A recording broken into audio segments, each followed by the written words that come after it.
আত্মঘাতী ইটাহারের এক গৃহবধূ মর্গের উদ্দেশ্যে মৃতদেহ নিয়ে রওনা দেয় অ্যাম্বুলেন্স, আর তারপরেই বিপত্তা।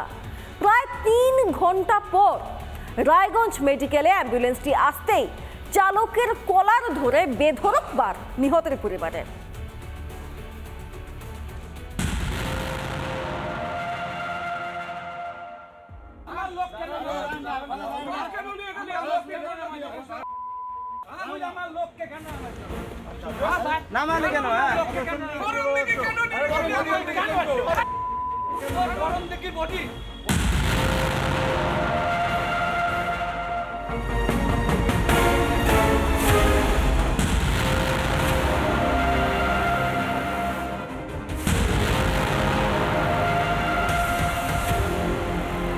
যে তোকে রায়গঞ্জে নামার কথা প্রশাসন থেকে বলছে, তুমি নামালা না।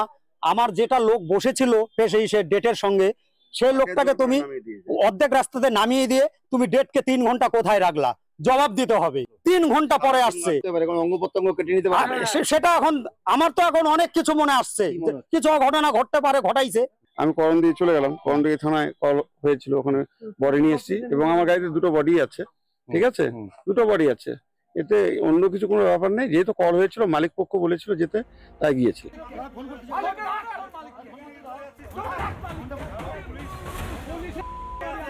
কি উদ্দেশ্য ছিল এটা আমাদের পক্ষে বলা খুব মুশকিল। ড্রাইভার হয়তো আমাদের ক্যাম্পাসের মধ্যে আছে, সেও কিছু আনটুয়ার্ড ইনসিডেন্ট ঘটিয়েছে, সেটাও আমাদের কানে এসেছে। অফিসিয়াল কমপ্লেন এখন অব্দি কোনো কিছু আমাদের কাছে জমা পড়েনি। আমাদের কাছে যদি অফিসিয়াল কোনো কমপ্লেন আসে আমরা নিশ্চয়ই খতিয়ে দেখব।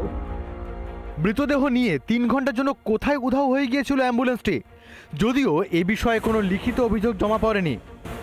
রিপাবলিক বাংলা। আবাসের তালিকা থেকে নাম বাদ দেওয়ার অভিযোগে কুপিয়ে খুন। প্রাক্তন পঞ্চায়েত সদস্যের স্বামীকে খুন, দাদাকে খুনের অভিযোগ খুঁড়তো ভাইয়ের বিরুদ্ধে। উলুবেড়িয়ায় রীতিমতো চাঞ্চল্য।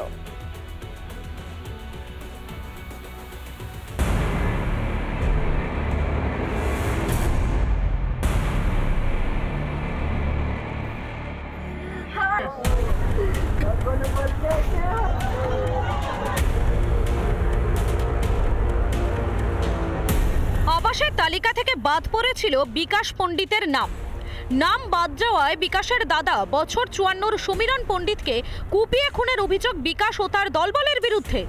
নিহত সমীরণ পণ্ডিতের খুড়তুতো ভাই বিকাশ, প্রাক্তন পঞ্চায়েত সদস্য রানুবালা পণ্ডিতের স্বামী সমীরণ।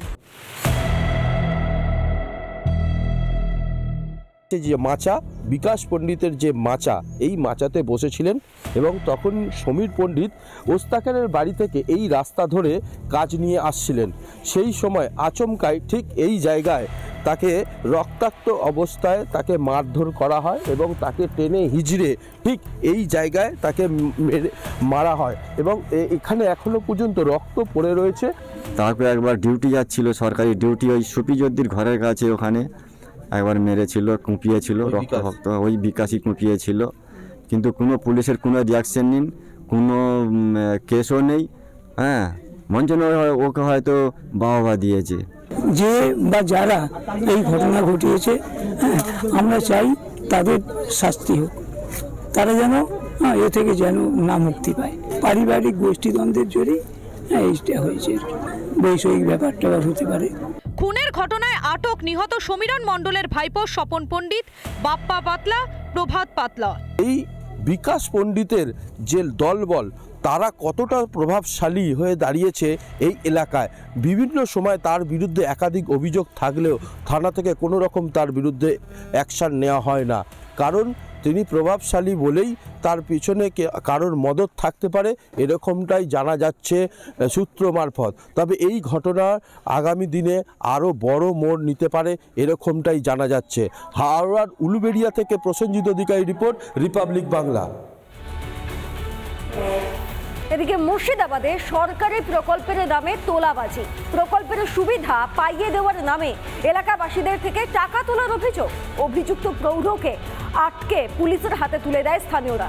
অভিযোগ, তরুণ ঘোষ গ্রামের একাধিক ব্যক্তির থেকে লক্ষ্মীর ভান্ডার সহ একাধিক প্রকল্পের সুবিধা পাইয়ে দেওয়ার নামে টাকা তোলে। খবর পেয়ে স্থানীয়রা পাকড়াও করে অভিযুক্ত অরুণকে। ভগবান গোলার রামচাঁদ মাটি এলাকায় চাঞ্চল্য। ভুল করতেছিলাম যে এসে একটু মস্কে ভুল করেছি আমি। কি চাইছিলে যে খাতা কলমে কি চাই? আমি বলেছিলাম যে না, কি চাইছিলেন? আমি বললাম যে লক্ষ্মী ভান্ডারটা তোমাদের হয়ে যাবে, দেখবেন একটু চেষ্টা করে, এটুকুনি বলেছি। ভান্ডার করে দিতে হ্যাঁ। চাইছিলেন? না পয়সা চাইনি কিছু, পয়সা চাইনি? না একটাও চাইনি। আপনি যে বললেন গাইড করতে এসেছিলেন? দায়িত্ব এসছি আমি। কি এক আজব মেলা, যে মেলায় ফুচকা, জিলিপি, পাঁপড় ভাজার পাশাপাশি রাখা থাকে জুয়ার বোর্ড।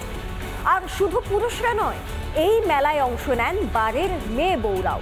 বাড়ির সব থেকে বয়স্ক আর সবচেয়ে ছোট সদস্য একই বোর্ডে বসে জুয়া খেলে।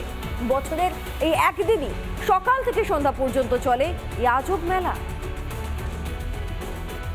পুরাতন মালদা ব্লকের ঐতিহ্য আজকে এই মূলা ষষ্ঠীর দিনে এই যে ষষ্ঠীতলা মুকাদিপাড়া এলাকায় রীতিমতো আজকে এই মূলা ষষ্ঠীর দিনে যেমন পুজো হয় এবং এর পাশাপাশি জুয়ারি মেলার কিন্তু একটা প্রথা রয়েছে।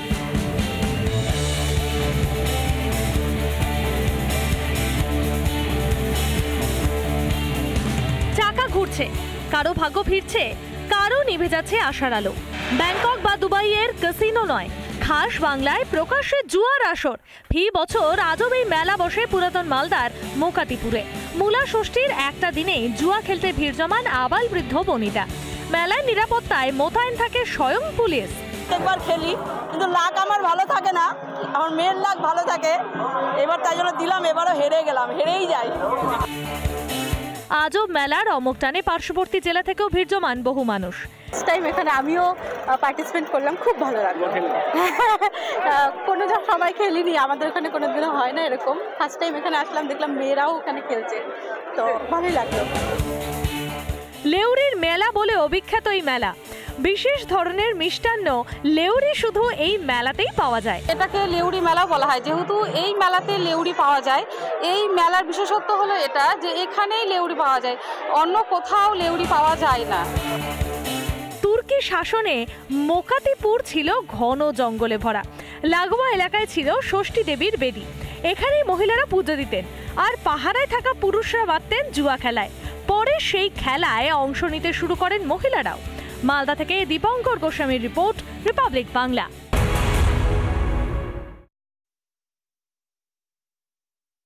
নানা ধরনের কন্টেন্ট দেখার জন্য লাইক করুন, শেয়ার করুন আমাদের ফেসবুক পেজ, সাবস্ক্রাইব করুন আমাদের ইউটিউব চ্যানেল।